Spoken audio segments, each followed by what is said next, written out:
मेरे दिमाग में एक बात थी कि ये सरकारी अधिकारी रात को शराब पी के खाना खा के सो जाते हैं, इन्हें लोगों की कोई चिंता नहीं। मैं 10वीं में 2 दफ़ा फेल होया था।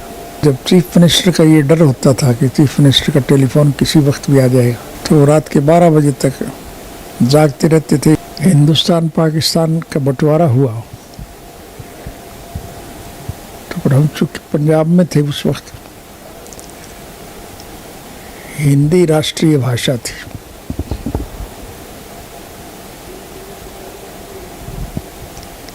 और पंजाबी प्रादेशिक न्यूज़ थी, तो इसलिए मुझे पंजाबी का भी ज्ञान है। फिर जब पंजाब और हरियाणा का बंटवारा हुआ तो हिंदी हमारी ऑफिशियल लैंग्वेज थी।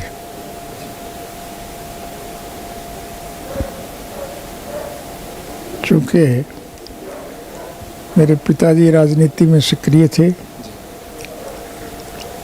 इसलिए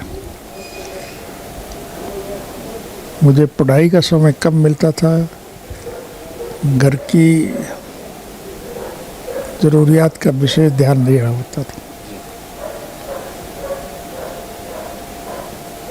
पढ़ाई में पूरा समय न मिलने की वजह से मैं 10वीं में 2 दफ़ा फेल होया था। जब मेरी सज़ा हो गई तो मुझे फुर्सत थी और कोई काम नहीं था, तो मैंने वहाँ पढ़ाई करके 10वीं का इम्तिहान दिया, 10वीं पास कर।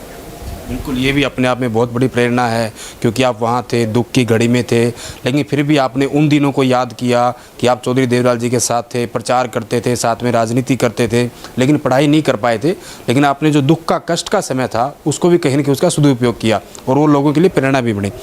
चौटाला साहब, अगर बात करें जब आप मुख्यमंत्री थे तो आपके बारे में आज भी लोग चर्चा करते हैं, गाँव के लोग, जो गाँव देहात के लोग हैं, कि चौटाला साहब जब मुख्यमंत्री हुआ करते थे तो रोज़ाना हर शाम को वहाँ के ज़िले के एसपी को, डीसी को फ़ोन करते थे और वहाँ का हालचाल पूछते थे। हमारी सरकार के वक्त में